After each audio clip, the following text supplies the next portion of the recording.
Hello everyone, today we talk about the Battle of Barnet, fought on April the 14th, 1471, Easter Sunday, between the House of York and the House of Lancaster, resulting in a Yorkist victory that would, essentially secure a great part eventually of the rule that would go on for years in England. That not before, however, Lancastrian reinforcements from France would land in the country and trying to rejoin with rebel forces in the north and being crushed at Tewkesbury, about which we made a video just last month, randomly enough, and the commanders of the two armies were fundamentally Edward IV, together with the Duke of Gloucester, future Richard III, and Baron Hastings, so for the House of York.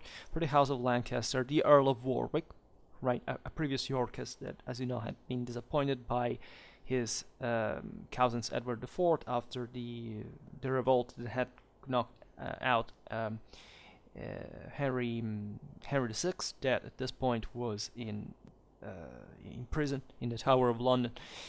And there was a bit of back and forth, including, in fact, the revolt had brought to Edward IV to flee to the continent, backed by Charles of Burgundy. Then, in fact, rearmed him and sent him, say, back to England to recover his throne. And this is essentially what the beginning of the campaign, right? Edward had landed further in the north, fundamentally had descended up to London. He had been able to outmarch the Lancastrian army and to seize London. The Londoners, the merchants, wanted essentially to, for many reasons, put quickly an end to the war in favor of the Yorkist cause because of broadening interests, especially with Burgundy, that in fact the Lancastrians had instead internationally maintained, at least with hostile intention in the relations, and so on. And this battle was fought essentially. There is an interesting strategic background, but in the battle videos we make just tactical analysis. So here the minimal background is that Edward IV led his army out of London in the north while the Lancastrians were approaching, right? And the engagement, in fact, took place north of the city in Barnet, Hertfordshire, right? And the battle in itself is quite interesting in considering the times and places, and generally speaking, all but this mystery that surrounds medieval battles in general, but together with kind of a poetic background with the same Wars of the Roses. We have seen something similar with Tewkesbury, as we've seen basically part of the same campaign, that we don't exactly know what happened, but at the same time, by knowing the battlefield, the distances, the numbers involved present sometimes some unsolvable mysteries, or at least certain theories that are going to remain, hypothetical in nature, fundamentally, but that, broadly speaking, fit with this very specific warfare, this time in the second half of 15th century England. I also made a video about the tactics of the Wars of the Roses that were quite peculiar, because, as you know, in this dynastic conflict, the main objective was to take out the lords. The Wars of the Roses, so all these battles, but concretely they were not particularly disruptive for England in terms properly of structural damage or things like these. This was actually a very bloody battle. The same Edward IV's policy of just killing the noblemen and spare the commoners' lives was disattended, at least for this battle. And it's also interesting to see here the initiative of the Yorkists that actually were in unimportant numerical inferiority.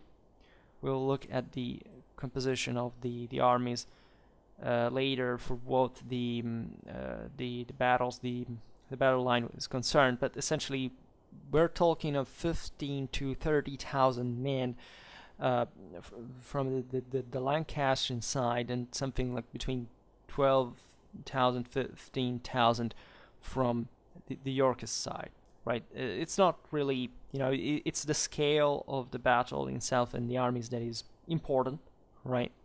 In the range of the tens of thousands, but we don't know properly precisely how many there were, especially from the Lancastrian side. But we see there was an important numerical superiority, in fact, from their side, and Edward had decided to march, as we will see now, against the Lancastrian army, trying to surprise them. In this sense, to exploit surprise, even if they were less, to basically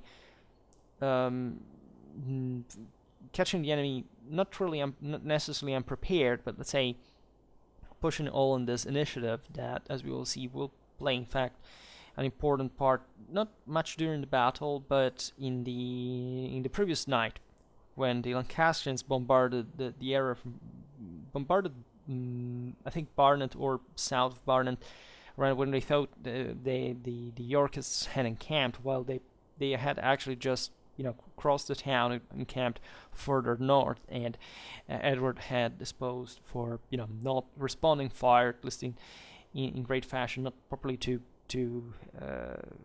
reveal the Lancastrians his position. So the battle is fought, as you can see just from the map here used in the video, in a sort of plateau, right, in this area of north of Barnet. Apparently, most of it now it's kind of a golf camp between this field called Hadley Green and Monk and Hadley, where also in fact part of the battle was fought between Gloucester and Exeter, as we will see essentially in the east, and where an important amount of hedges were present at the time. Only one is they can't really be reconstructed. Actually, some of the ones we see may have been there. One at least was older than the battle itself. The others we don't really know, but they're quite evidently, the way that more or less that they would have looked, the kind that would have looked existed at the time, at least in the way it was exploited tactically. This in part prevented also the Yorkists to spot part of the enemy, and chiefly the Lancastrian right under Oxford. And this would play an important aspect in the battle, as that risked to defeat, to make the whole Yorkist army crumble. So it's a relatively flat area. There are some ups and down, height differences and so on, but nothing clamorous. If anything, it's mostly we have to think factor of the edges as these obstacles, or partly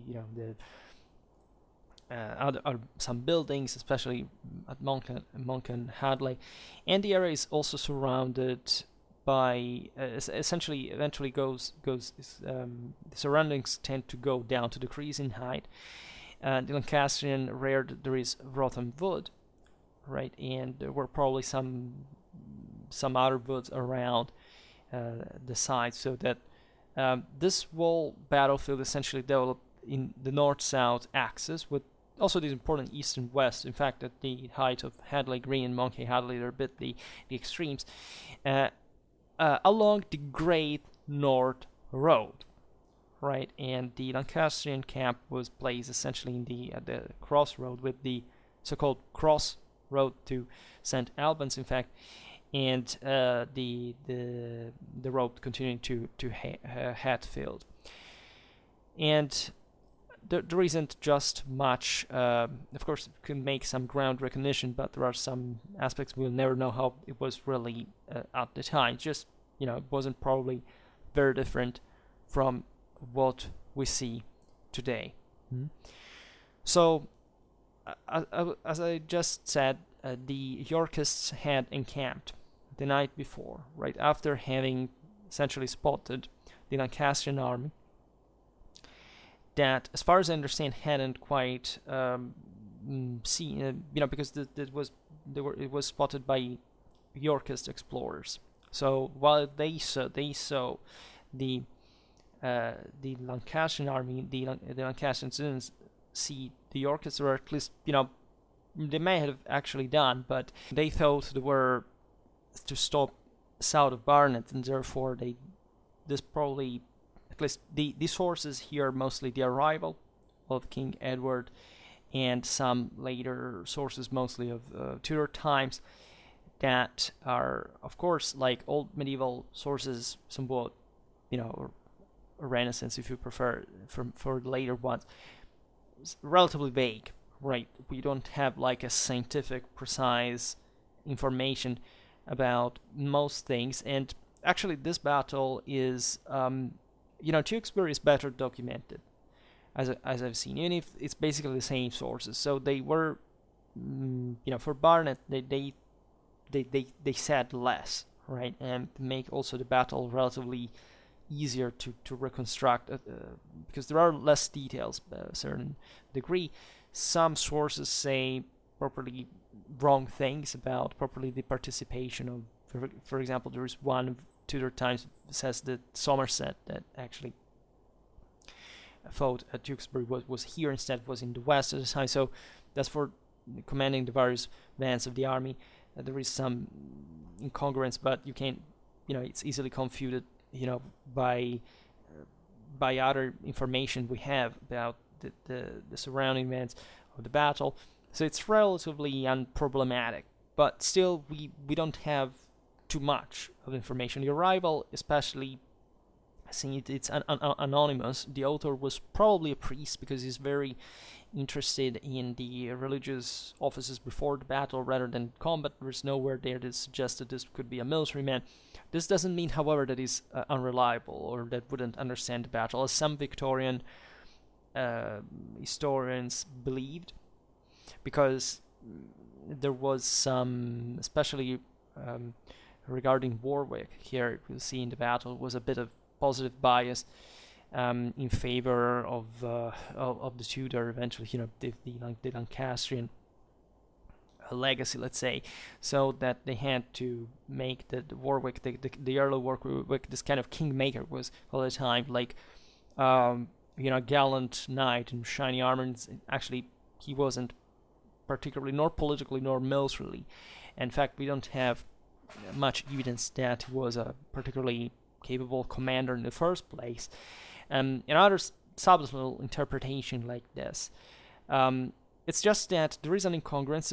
Let's say, at least an aspect that is not really completely explained or explicitated by sources, that it's the one around which literally revolves all the battle, because it seems that the battle lines literally pivoted around a certain areas we'll see in the battle, counterclockwise, which would explain another maneuver that was taking place during combat. So we may not rule out that the Lancastrians were informed about the Yorkist army and its size and demand, say, more or less than what the Yorkists knew about the Lancastrians themselves. It's just that Edward essentially pushed the army already in the evening, in the dark, across Barnet and beyond, right where they encamped. And so they spent the night essentially bombarding each other, right? With, naturally, artillery firepower at this point wasn't that dramatic, and nor we may think that there were so many pieces there, but it was still important. Surely the armies didn't sleep too much during the night, also because the battle, or at least the arraying, began very early in the morning, and so the shooting didn't help even to rest if these armies were approaching each other. But the important there was that the Lancastrians kept bombarding where they thought the Yorkists were encamped, right? So wasting a lot of of shots in the process, or at least that could have been delivered over the enemy army.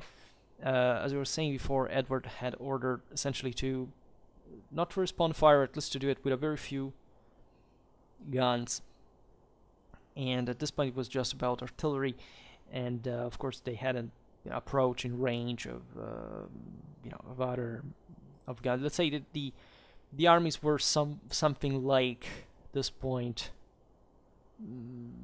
some couple of kilometers, like 2 or 3 kilometers distant, or maybe even less actually. That is how close actually the Yorkists had brought themselves to the Lancastrians, and this was thought in general to surprise the enemy the following morning, like just to show up so close, already arrayed for battle, even though the Lancastrians also knew that there would have been a battle the following day. So when it was still dark, so consider April the 14th, the sunrise is around 5, and it was still dark when the Yorkists were marshaled quietly by the king, right, forming up to oppose the enemy line. And the York, so we'll see how eventually the various bands were composed. Let's say were mostly commanded by here. Consider the army composition is more or less the one we said already in the video about the Battle of Tewkesbury, because they're literally the same ones in part, at least for the Yorkists. But in the in the Wars of the Roses, in here in this context, it's just essentially the same English fighting with the same men, same tactics throughout the whole war. The Yorkists had been provided by some handgunners by the Burgundians in this process, but it's not that that would make it a dramatic difference. The bulk of these armies was composed by lords, essentially fighting with a core retinue of men at arms, and that were privately very very connected to such lords and their through contacts of indenture. But at the point they would become there was a lot of side switching, of course, throughout the whole thing, and this is exemplified by the same royal families. Here there is a lot of that. There is, for example, the Clarence, Edward IV's brother, that had essentially participated to the plot for overthrowing Edward, and now had joined his brother again when he had landed in England. The same can be said for Montagu, that had been from the Lancastrian side, that these were the Neville brothers with Warwick, right? And while Warwick was in exile while Edward reigned, Montagu had ruled the north, had become in fact Marquis of Montagu. Because of Edward IV, who kind of esteemed him, as we will see, especially at the end of the battle. There is a note, bitter one there, and had remained more or less from his side, even had been pretty cold, at least by some standard, while to muster up an army when having to support his brother against Edward IV. So there was obviously some kind of lack of trust that, especially in this battle, seems to have caused, at the end of the day, the Lancastrian rout mostly. So we will see in a while. It's a moral dimension which this is based. So there were mostly these retinues as heavy infantrymen, then sided by lots of archers, of long bowmen, who constituted traditionally English armies during the late Middle Ages in great numbers, the majority fundamentally. Some billmen, other commoners that supported the men at arms in this regard, and tactics were mostly about showering each other battle lines with arrows to essentially push the infantry to advance against each other. Cavalry, of course, was there. It's just the English preferred to fight on foot traditionally at this point. It's because the volume of longbow arrows fired was such that would pose an important threat to cavalry itself, as the battles of the 100 Years' War had proven. Cavalry would mostly be arrayed in reserve, right? And in this battle especially, it was, and specifically in the battles of, one of the Wars of the Roses, was this idea that since it was noblemen having to kill each other for dynastic reasons, and therefore it was all about them being in the first line, even just to, and this happened often, to kill each other directly, and those specific men, was important to boost the morale, to properly to fight on equal terms among gentlemen. Even, of course, there was a very few courtesy in these contexts, and yeah, it was mostly a clash between men-at-arms supported by the other forces. The longbowmen were mostly arrayed in between the lines of men-at-arms, were separated some distance. Normally were these three bands, right? The center plus the wings and some reserves, just like in this battle. And while the Yorkists were arraying, they didn't know that part of the Lancastrian army over the western side of the battlefield, so the right wing, was positioned behind one of the hedges, right?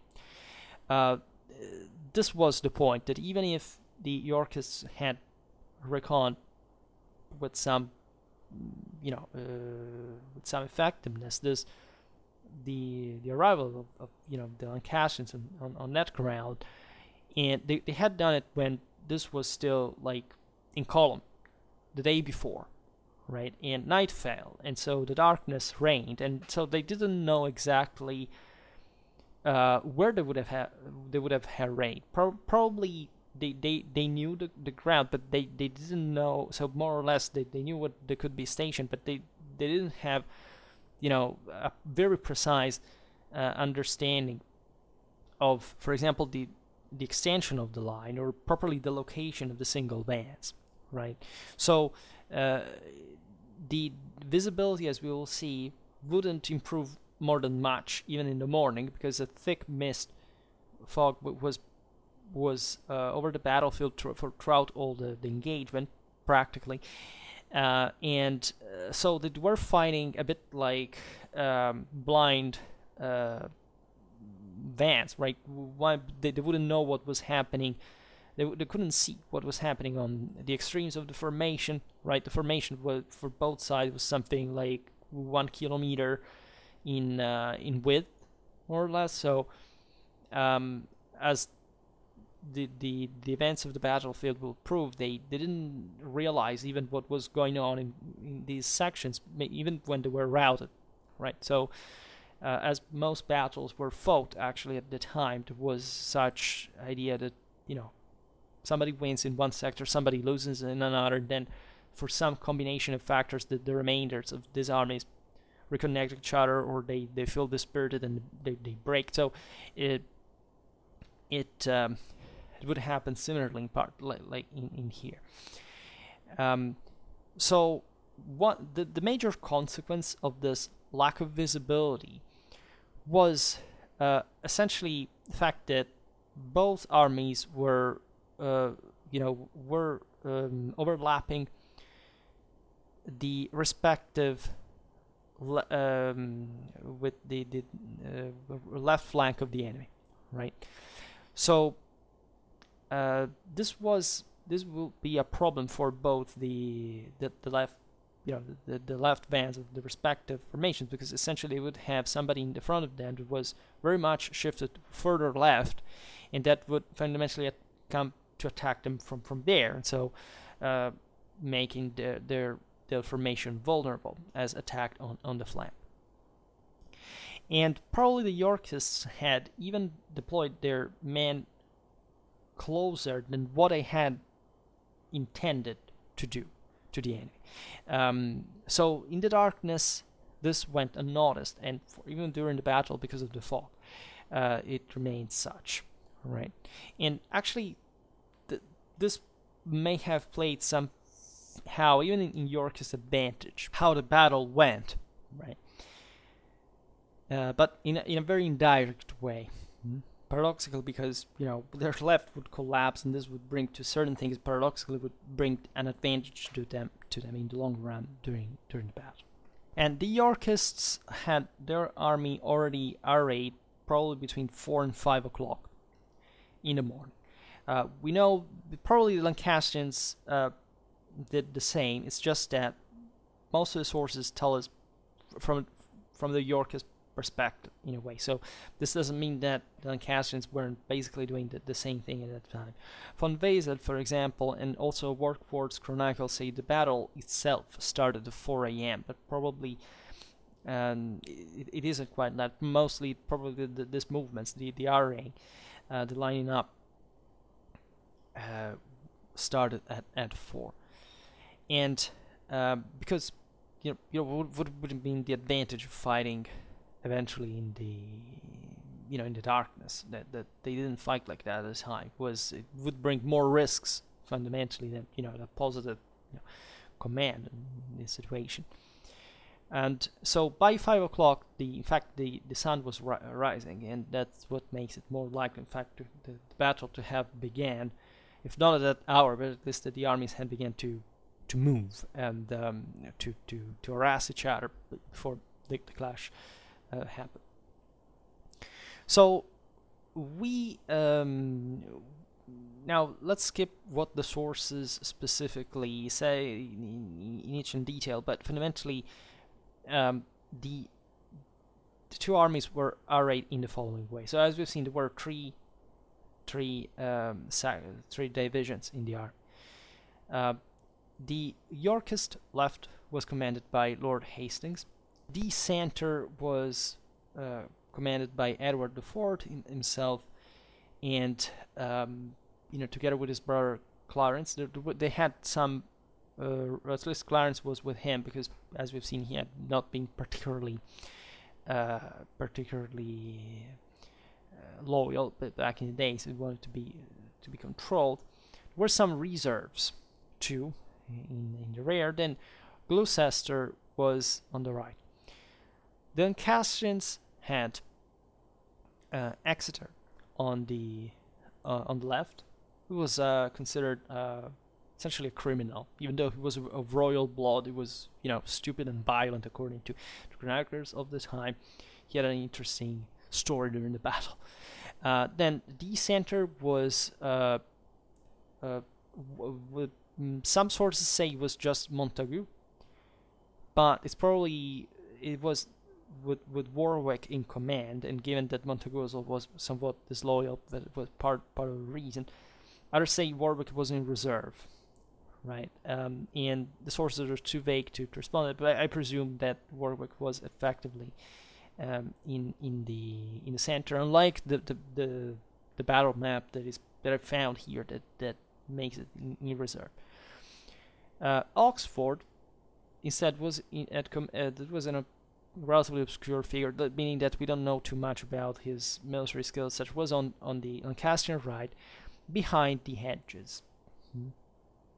So with this position, the edges were thick, right? We know that when the Yorkists advanced, they had to literally break it to get to grip with the enemy.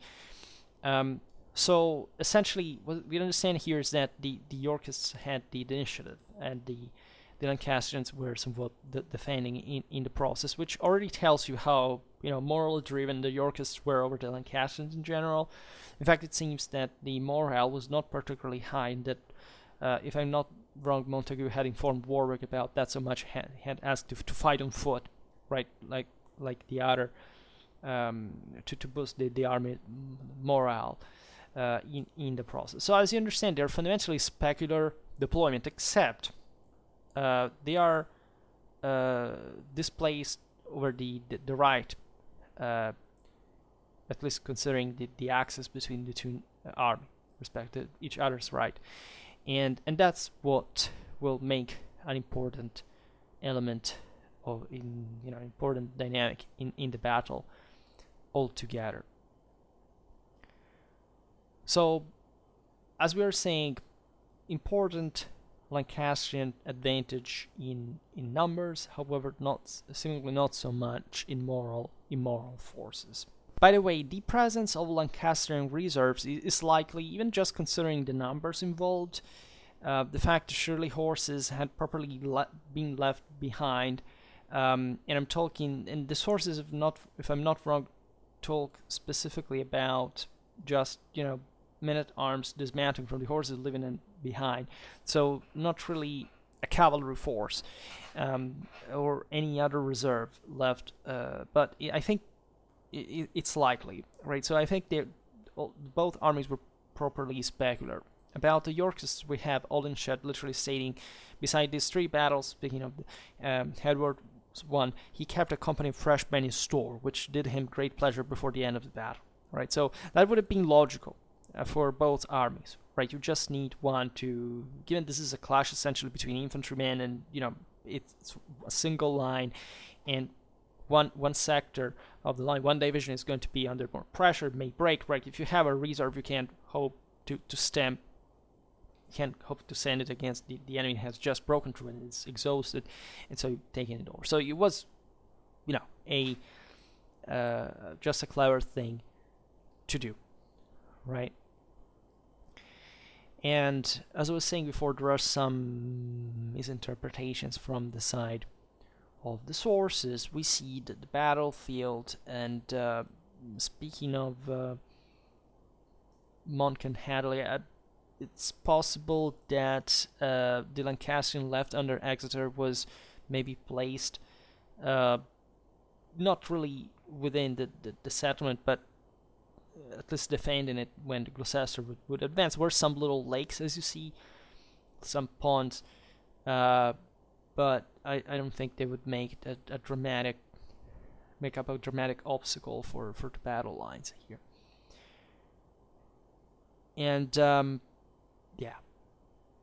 cavalry here played a role of essentially of reserve, waiting to exploit, as I was saying before, those situations when, I don't know, the enemy had maybe broken through, but at that point was exhausted, so they could charge into it, but they weren't many, right?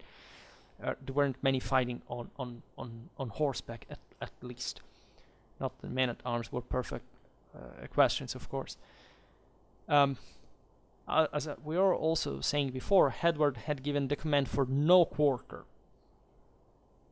before battle commenced, right? So ignoring his previous comment at Towton, relatively to sparing at least the commoners. So as we think, Edward wanted to make an example. Edward was a tall man, was strong, was the typical man-at-arm and good commander. He had a sense of commitment. He called his soldiers his children, and he was a sensible commander, both strategically and tactically. Sometimes during the rebellions maybe didn't move that much, but he knew how to exploit enemy weaknesses, and he could be ferociously cruel. He had already put to death some noblemen back because of cowardice. He wouldn't have too many scruples at all, and this also struck fear among his soldiers, as well as among the enemy. And that's it. The attack began perhaps at 7 o'clock, something like that. There was some time to approach. The Yorkists were essentially advancing. That was it. And initially, cannons on both sides opened fire with stone shot. Right, these were told that were hauled over the grass and brought in position to fire. Was mostly at longbow range, as always. Like essentially, artillery was used historically. Always at a distance. It was would make secure from the average missile. Right, so they could maximize power, precision without risking too much. Otherwise, they would also recur to mitraille. And also archers, in fact, at that point, and handgunners began to open fire. As we've seen, the Yorkists had some more handgun. The Lancastrians probably had handgunners too. It's just that at that point longbowmen were more common, and the Yorkists had received the Burgundian handgunners.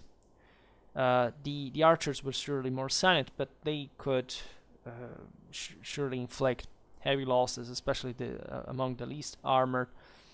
And there was a seemingly balanced situation. Surely casualties were inflicted at this early point substantially, and at this point normally there was a way to say, okay, if we can immediately see which side is getting the better the worse of this exchange, we'll have to behave accordingly. That is to say, the one that was suffering the most obviously would have had to attack most. But this was to attack, but this was a stall instead. Apparently, at least we don't get any information against it. So Edward, at that point, gave the order for a general advance, right? And that would have been obvious, because if they were the ones with less troops, this engagement would have, worked mostly at their disadvantage.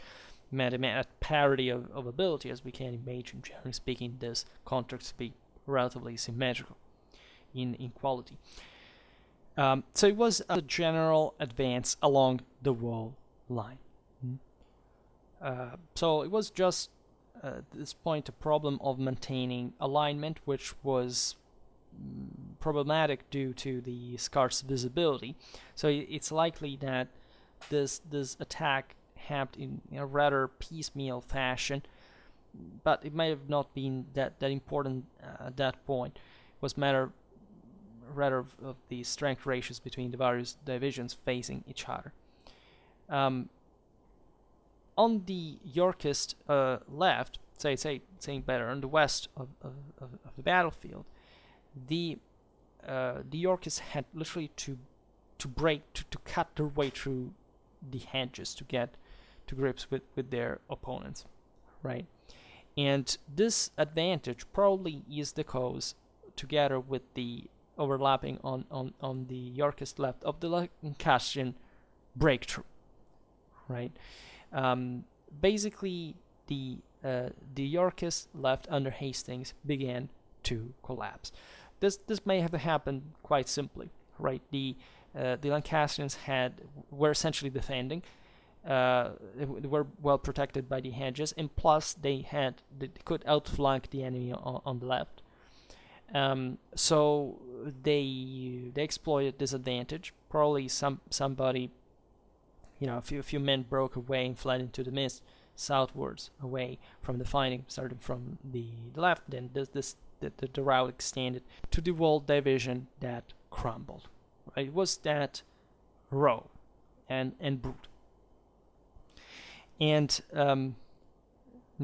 Oxford in this tried to rally his troop, but seemingly was really nothing he could do at point. He was also criticized for this, but fundamentally, if a walled division collapses, it's because panic has struck. You can't really recompose that too easily, especially if the enemy is running after you. In fact, this is what happened.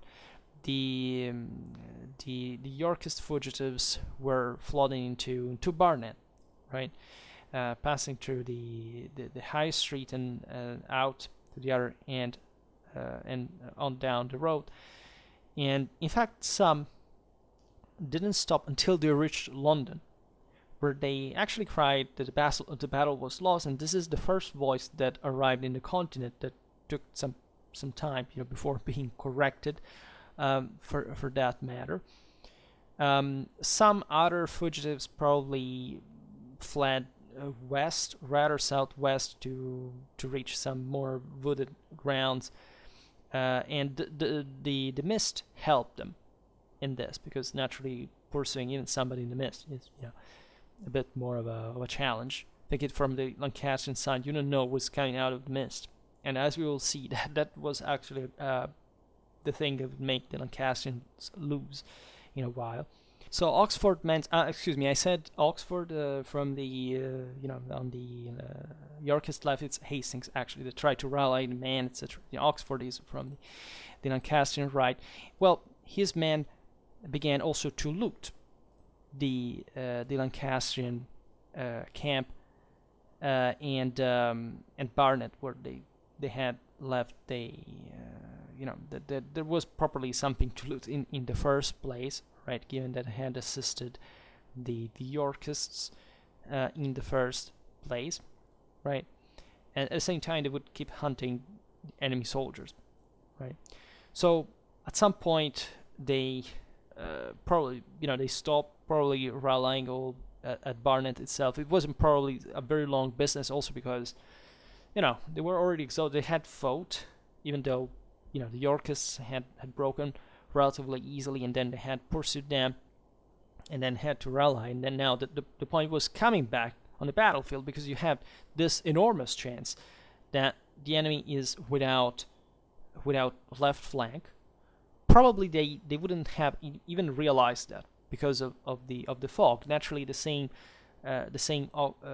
Oxford men hadn't, maybe they were uncertain what was going on in the rest of the field as any other there, but it was surely like they knew from their side they had won. So coming back on the battlefield, they would have had to to collect an important tactical advantage had they fallen on the enemy's rear without being by surprise.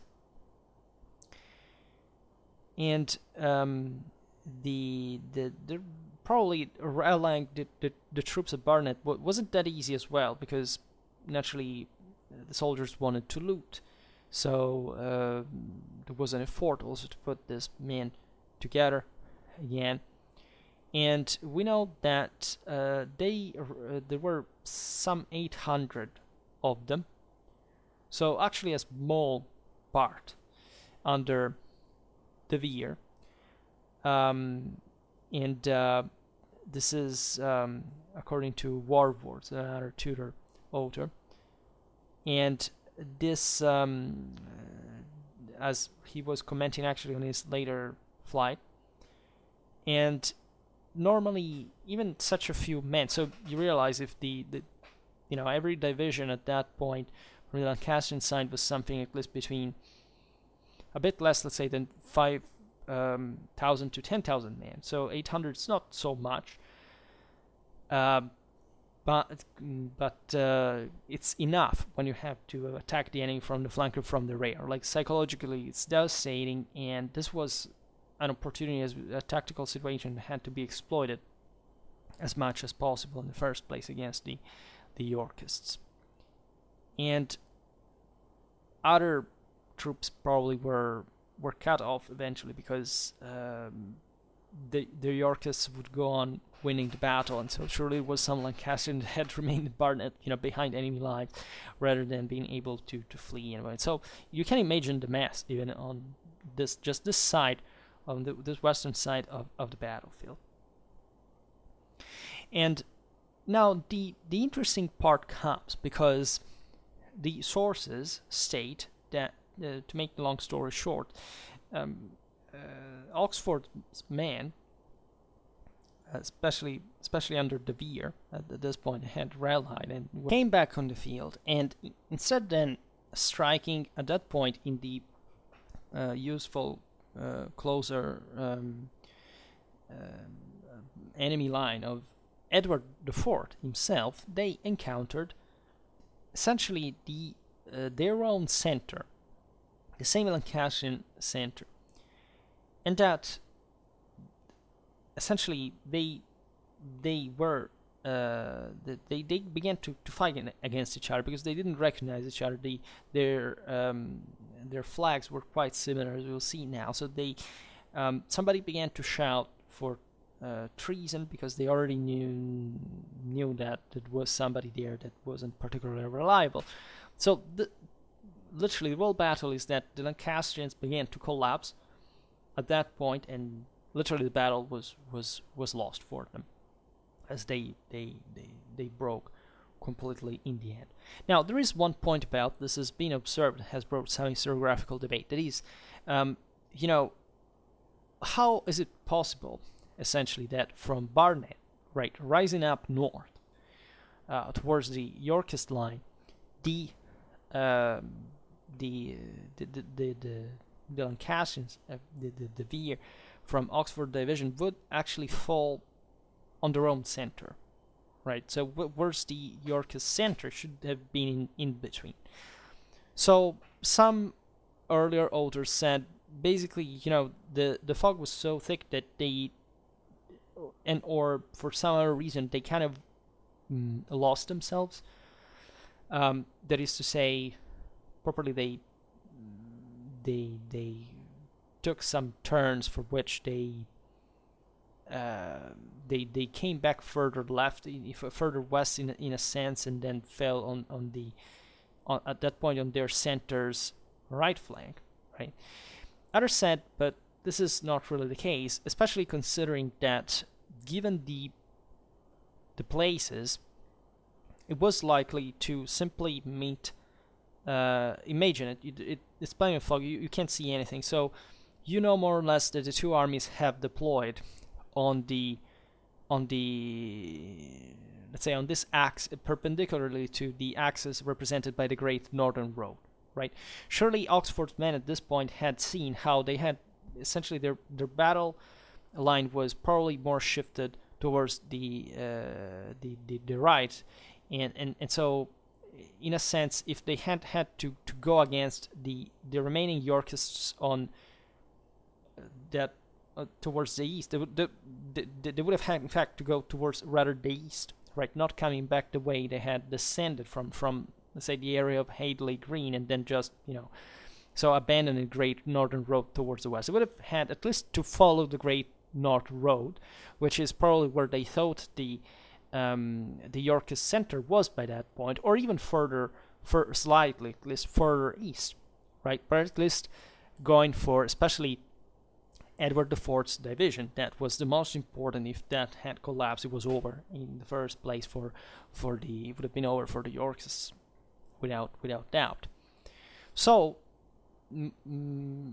scholars fundamentally came to this conclusion that, albeit hypothetical, is plausible. That is to say that the wall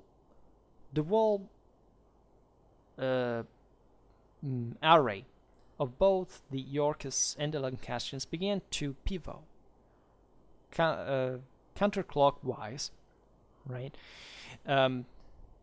So that the picture here, I change it hopefully while I assemble the video, would have brought to the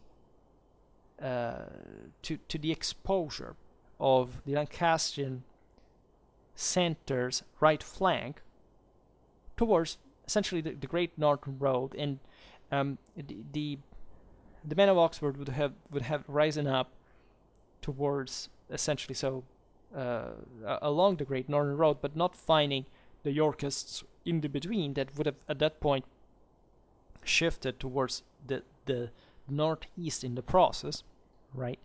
And which is still a dangerous thing, and that for the Yorkists, because think about that, you see at this point was this incident for which the St. Lancastrians thought there was some treachery there, and for some reason they may have thought that those troops coming back were same Yorkists, by the way, in the same place. But if Oxford's men had actually rallied with Montagu's one and said, we're friends, right, they would have at that point been able to press Edward's division both from the front and from the left, right? Also, we don't know in this process whether reserves had moved, right? If they were mobile, especially they had mobile enough, especially were on horseback, they could have followed the especially Edward's division in the center at a close distance, even in spite of the fog, right? So it is possible that these lines had shifted so much. Now, in the picture I've used here, there is a very big shift counterclockwise that, in my opinion, doesn't sound so so hyper really. I mean, I think that of course the explanation is possible. We also know, yes, that the various divisions could somewhat change position. But how much these would have literally pivoted on an axis, around an axis, it's somewhat impossible to determine. So it's an hypothesis. It's possible in some way. We don't know which movements had taken place during combat because we don't have much other information about such things, which we may not entirely know, right? And they said, this might have been possible mostly for such displacement towards the right of the Yorkists would allow them to overlap the enemy left flank, right? So, albeit we don't have an explicit information of the fact that the Lancastrian left had given had collapsed like it had happened on the Yorkist left, where it's possible that it had given ground, yes, under pressure, and that Gloucester essentially had pushed forward, initially marching downhill, then eventually while reaching Exeter's division a bit uphill on a ground that was some soft and muddy, perhaps even marshy, right? Probably the clash, as we were saying before, happened around Montcan Hadley Church, right? It had some walls of the Hermitage, for example, so they may have been exploited. And that's where probably the Yorkists realized in their right that they were further right than they thought compared to the Lancastrian left, and it's probably then that they may have achieved some advantage on the Lancastrian left, and that may have given ground. It's just that we don't know too much about this. That is, okay, we can imagine that it would kind of even make sense, but is this enough for us, even especially about considering the lack of information about this all, that this is what actually happened, right? It's difficult to tell, right? We can't be so positivistic or rationalistic about it.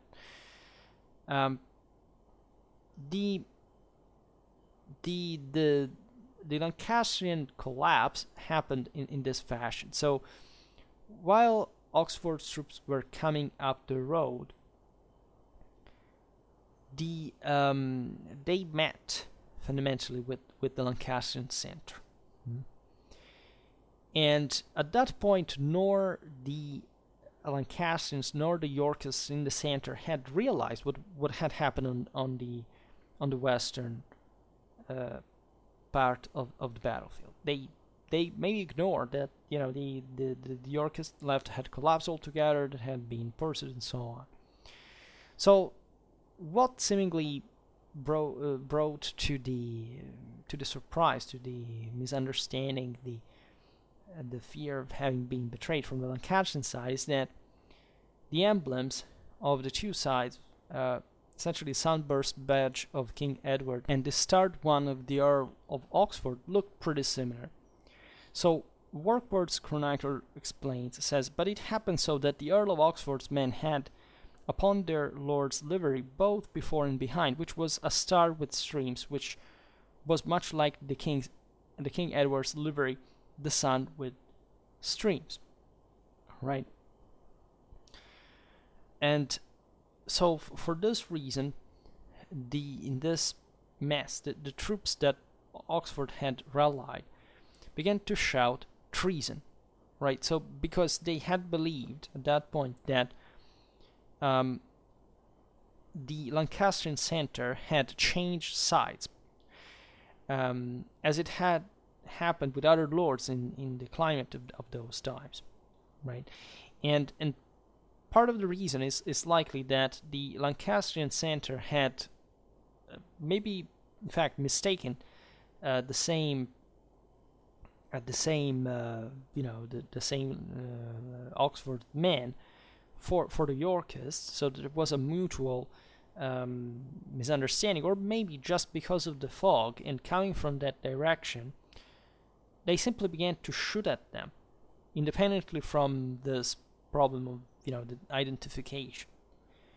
So somebody might have been hurt or killed, and so somebody begins to say, they're shooting at us ourselves. So these people have betrayed us. At that point, consider, however, that from Oxford's side, this man, of course, if there was any visibility problem that had brought to this, or if they had confused themselves, the saying simple, they might have not known entirely that those were Lancastrians, and not Edward IV's men, right? So, whichever the thing went, there was a misunderstanding apparently that brought to the idea of had been some treason during the clash. Somebody had changed sides. And according to Warkworth's Chronicle, 800 Lancastrians fled the battle because of this incident, which is not such a huge number, but considering 15,000 men at the least, well, it's not completely relevant, especially in a single section of a single division. So anyhow, this situation spread unease among the Lancastrians, and all this mess, right? Such uncertainty, such voices of treason that were running across the ranks, may have literally undermined their morale, or finished to have it. So at the same time, even though, as we've seen, communicate, so you have to maintain a single standard, right? Did people know or didn't, or what was happening on the various sides? It seems that Gloucester was pressing hard Exeter division in the east, right in front and flank, and these were probably also suffering of that attack accordingly. So what this wasn't necessarily what brought to the collapse entirely of the army. It's possible that in the center, Edward this is completely hypothetical, the whole thing is hypothetical, might have got an idea of the disarray in the enemy ranks, was even more pressed to attack, right, despite the damage to his left wing. Even assuming he had known or not known. Also, what about all Oxford's men that were rising up, probably towards the north, towards the battleground? So the explanation is maybe intuitive, but it's not really demonstrated. It's not really evidence. It's not really there at the point of saying, that's how the battle surely went. One other factor that probably struck deeply the Lancastrian morale was Montagu's death. Right, he had been killed, as the arrival says, in plain battle. Warkworth's Chronicle describes him wearing King Edward's livery and being slain with one of Warwick's men. So, in other words, he would have changed side, but there is during the battle effectively, but there is no evidence of this. In any case, it's let's say, even here, we don't have to believe it, we don't have to think this is true, but the broader climate of suspicion, treason, etc. was there at the point of saying what was happening in these battlefields, what was the policy, the politics operating behind the whole thing, right? The connections, this mistrust, etc. And so there is some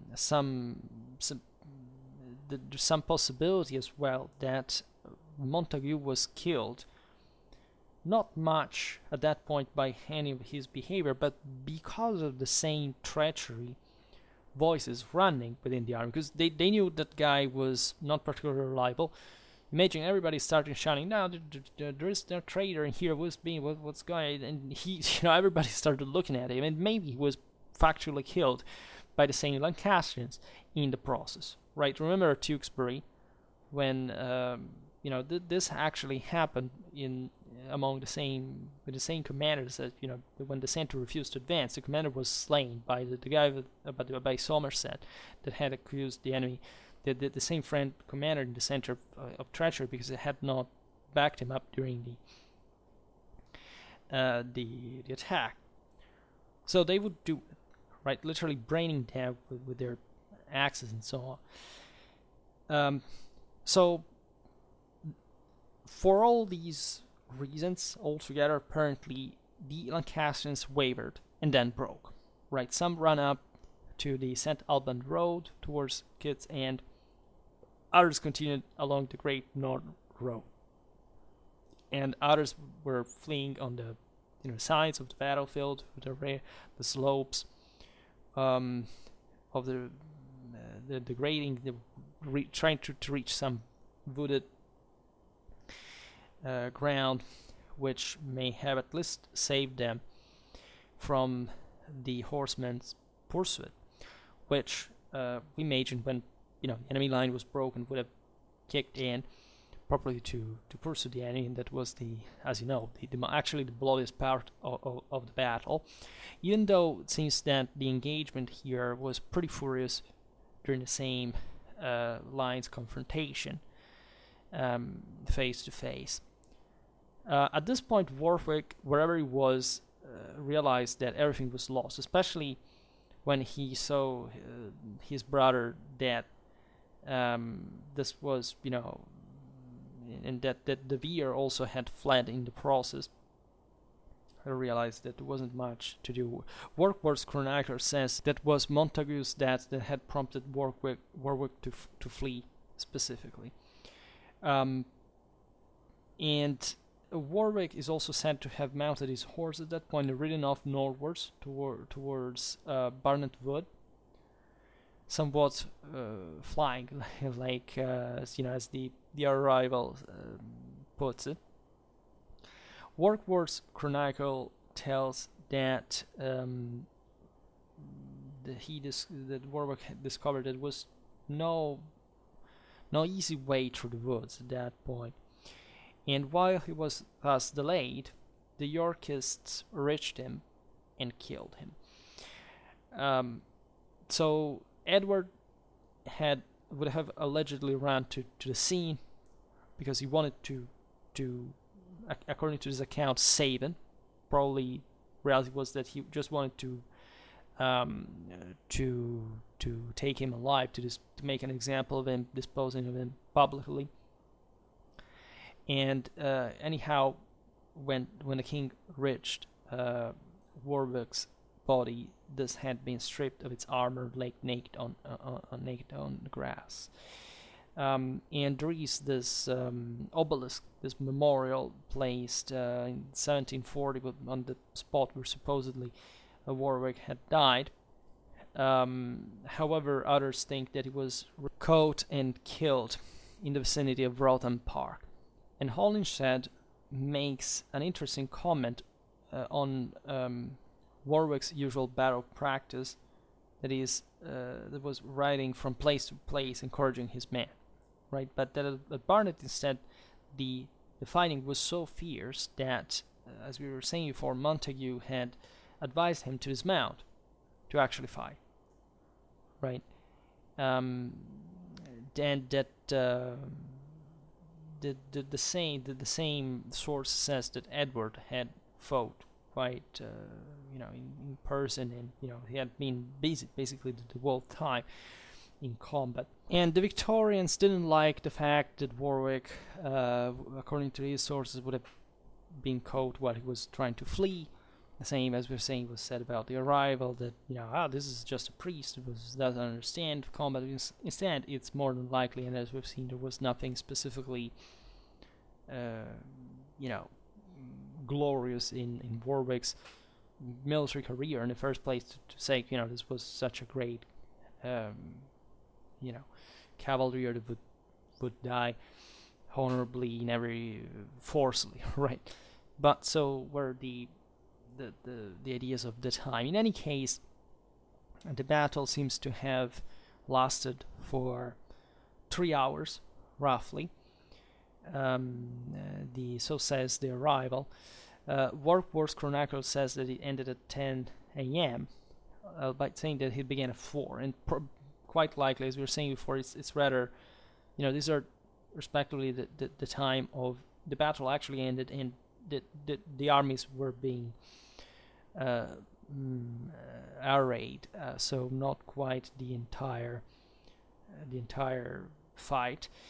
And so sources agree on the fact it was a very bitter fight, right? Probably a lot of people died in it. It was bloody. And this is important because if you consider the numbers even involved, the losses were high. And so this is not particularly untypical for the Wars of the Roses, but let's say it was, a massive engagement with, a great deal of bloodshed in the first place, not just the minute, just noblemen killing each other, and, a relatively few other people dying. There are some, we know, Lord Say and Lord Cromwell, for example, died. Sir Humphrey Bourchier and Sir William Blount, heir to the Lord Montjoy, died. These are all Yorkist noblemen. So it's interesting because it seems that aside from the Neville brothers, that is, Warwick and Montague, the Lancastrians didn't have any noble of rank killed, right? At least not notable one. When these accounts make the list of, the losses, they of course point out just, the people that seem to be more resounding, because the fact that they had died. Of course, a lot of noblemen had died from both sides. It seems that none of the big ones, particularly from the Lancastrian side, had been taken out. We know that Exeter was badly wounded, right, and that he laid out for hours in the battlefield, despoiled and naked, left for dead, right. So imagine even just the, the physical conditions it could be at this point, even just the physical ones. But Warworth's Chronicle says literally that he had laid for 9 hours, that is from 7 in the morning until 4 in the afternoon, until somebody realized he was alive, right, and then taken to a house that Leyland notes was called Ruthland by a man who is following, and he was cured, healed of his, and eventually taken in the sanctuary at Westminster, and then he would spend 4 years as a prisoner in the Tower of London.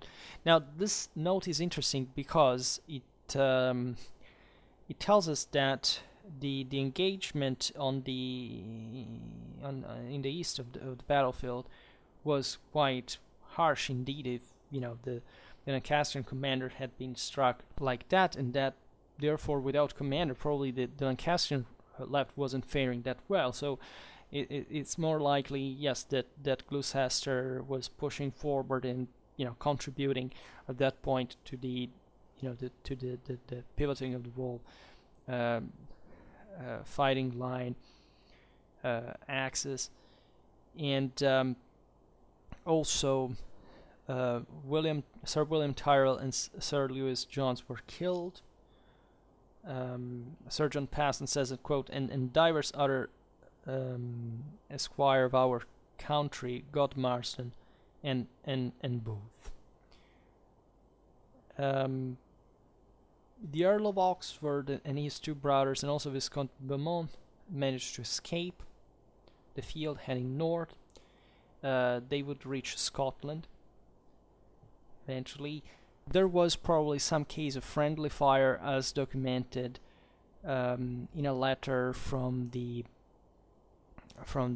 Paston, about the Paston brothers, documenting a wound, right, one of the two brothers by an arrow in his right arm below the elbow, right, and this might have been a consequence of the fact of the mistake between Oxford's men rising up north and the Lancastrian center mistaking them for enemies. So about the wall losses, von Wesel says 1,500 on both sides, that he's referring probably to each so 3,000 in all, so equally split in this regard. A similar figure is given also by the Great Chronicle. Philippe de Comines is generally, relatively unbiased. It says 1,500 were killed on Edward's side, so matches. Warkworth's Chronicles has 4,000 killed in total, right? And Sir John Paston was present on Warwick's side, states, quote, and other people of both parties to the number of more than 1,000. Fabian says 1,500. Olinshed and Hall assert 10,000. At least were slain on both sides, which is, it's fiction, but this speaks for the bloodshed, because even let's assume even just 1,500 in total killed. It's not that few in total, right? It's well, okay, maybe it depends on, if at the lowest estimate of the Lancastrian forces it would be 1 out of 10, which is not really a few, because medieval standards, yes, battles were pretty bloody normally, but at this point, right, the Lancastrians may have been more numerous, so it's easier maybe that they would count more dead, given they were the ones defeated. But altogether, if we rise up that figure to something more, right, and considering the count here is relatively mostly to the notables, so the commoners probably were counted maybe less in general, even in the body count. Maybe they were omitted in part, but because who cared after all. In any case, this is the battle. Edward immediately returned to London. Henry VI, that had actually been brought together with the army because they feared had they failed that the Yorkists would have eventually entered London and re-seized Henry VI. So if the Lancastrians had come back to London and retaken Henry VI, that would have been a problem. So everything was dynastic in nature. So at least even if the Yorkists had lost, they wanted to have Henry under their own control and maybe killing him, or if they couldn't, they would have been taken or killed themselves, or maybe bringing him during the flight somewhere else. But this was not the point. In any case, there is this final note on the fate of Warwick and Montague's corpses, since Edward IV exposed them into St. Paul for 3 days in order to show that they were the one. This is a thing in older times, that you had to show you had literally killed your enemies, and sometimes, given the horrendous wounds and already part of the decomposition kicking in, sometimes because they couldn't find the bodies, in this case they would, but early on, but it was a way to show sometimes properly that that guy had been killed. It was very important dynastically wise. There are other instances in which this was done, but nobody could literally tell whether that body belonged to that person. In any case, these were rebels, all right, and normally Edward would have, or any other king at that point, would have quartered them and exposed their bodies there for a longer time as a as a warning to anybody who would try to rebel again. This was properly for showing people that those were those guys there, so there was no doubt about his victory.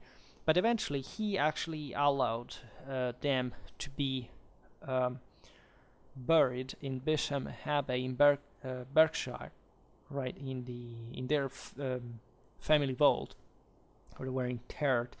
And part of the reason why Edward allowed this instead of bordering their bodies is that probably he was sad of Montague's death, especially because he had been a good friend of his up to that point, and he had eventually just sided with his brother Warwick for, let's say, at that point when the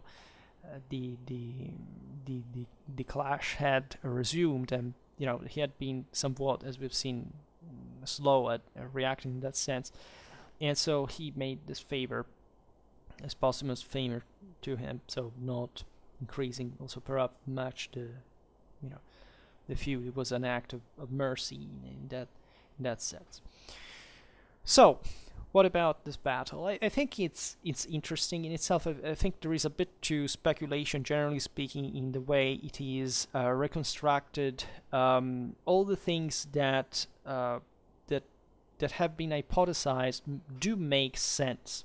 So this shifting of the fighting line from essentially what's that a northwest to southeast axis to a southwest to northeast axis, which may have effectively brought Oxford's men coming back from Barnet in contact with Warwick's center right flank rather than with Edward's rear at that point. It's possible, that Gloucester was pushing hard on the Lancastrian left. If Exeter was left for dead since the very beginning of the engagement, that could be a very good indicator of that.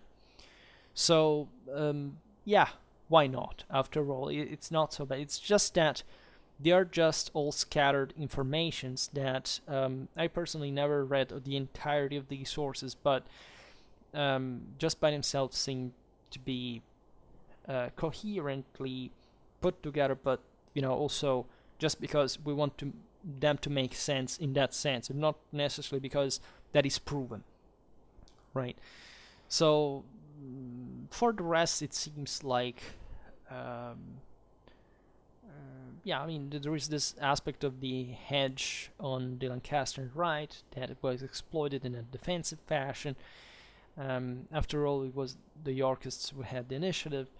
Also, probably this spawns in between a battle line, especially between the two central divisions, might have been minimally exploited in a defensive sense, and the visibility preventing a broader connection. Probably that's the same reason that brought to this relatively less